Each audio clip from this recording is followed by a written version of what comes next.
Ryan calmly hit the button to speak over the radio. You can't do a pulse shot, Erin. Yes, I know that. Listen! We're going to have to shoot the equivalent from the ship. Erin paused. You can't drop a bomb from there?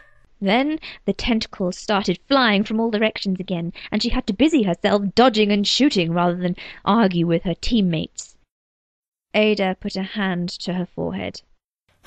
This child is one of the best we've got, but damn, she is stupid.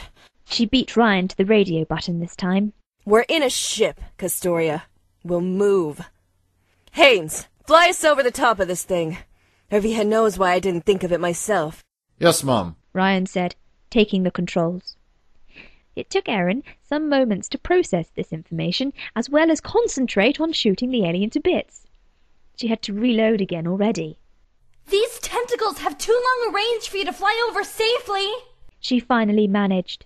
There was no reply, and in all the chaos, she heard the ship's engine noise change and knew what it was doing. Too long range, she said more clearly into the mic. She'd stopped too long and stayed too still. A tentacle lashed out and whipped her feet out from under her. Ignoring the gun altogether, she reached out her right arm and tore the end of the tentacle off, black blood covering her face. Ryan, you'll get blasted out of the sky! The engines didn't stop. Ryan, if that ship crashes... She stopped as she had to dodge another tentacle, only to fall into a different limb and be pushed to the floor. She shot feebly, but her last canister was beginning to run dry. Damn it! Nick is up there! On deck, Christian quietly walked over and slowly and deliberately switched Erin's connection onto mute. Thanks. Let's do this. He moved the controls with all the finesse and delicate touch of a professional, angling the craft upwards as fast as he could, speeding away. He hovered directly above the destroyed roof of the building. Does anyone see it? He asked, looking into the ruins of wall, metal and stairs. The tentacles grew out of the pit, searching for Erin and her devastating gun. Another one of the severed limbs hit the ground. This is like nothing I've ever seen, Christian remarked. As their resident spooker, and therefore a phenomenon expert, there wasn't a lot he hadn't seen. Wake up! Ada shouted as the tentacles left Erin and instead zoomed towards the waiting ship.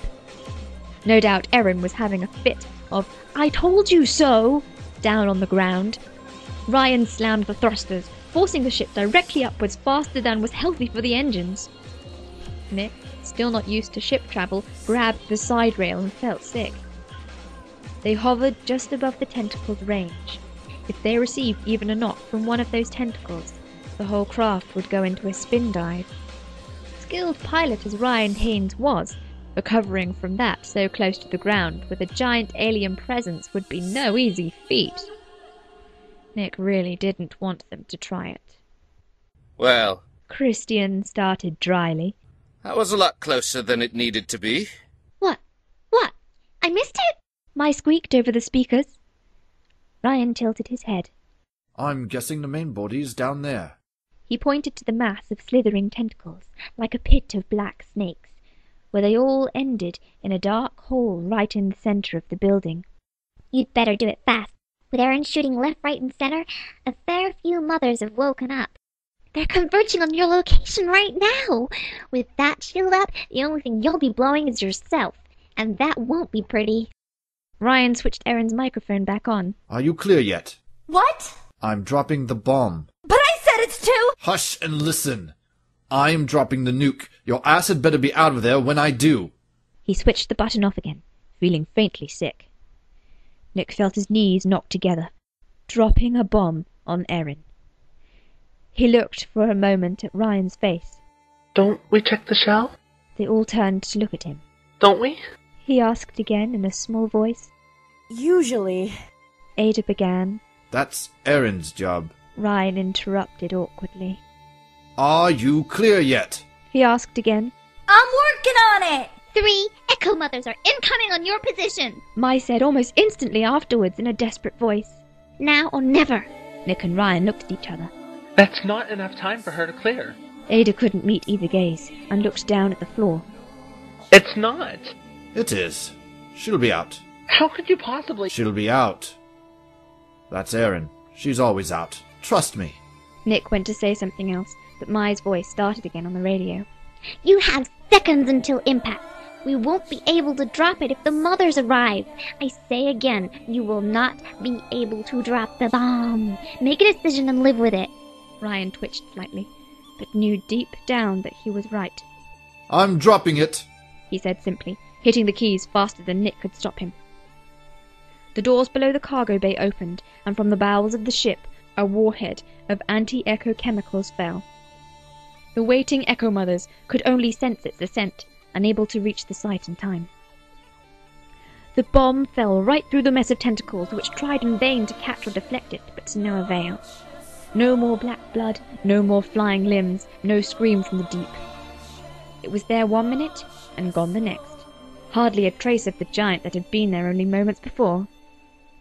There was a long silence, and nobody moved as Ryan took deep breath after deep breath. Oh, Arvia, damn it all, that girl had better be all right! Make sure that her mic is on. Castoria? Castoria? Report, Lieutenant. There was only static, and Nick made a whimpering noise. Oh, yeah. Thanks, guys. Thanks so much. The woman's voice finally came through, sounding irritated as hell. I mean, what was that? Aaron is taking too long, so let's just nuke the fucker? I mean, seriously? What's that all about? Nick breathed a sigh of relief, and Ryan smiled a knowing smile. Ada smacked the microphone button with the palm of her hand. Don't question my decision. Now where are you? And I'm glad that you're all right.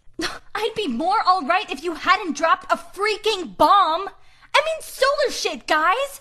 I knew you were dropping something, but an E-74?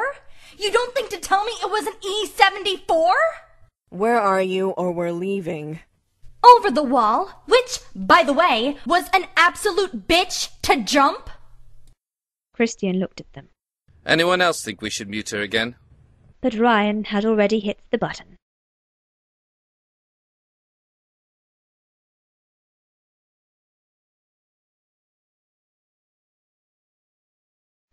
Ignoring the gun altogether, she reached out her right arm and tore off. Oh, fuck's sake. Ugh.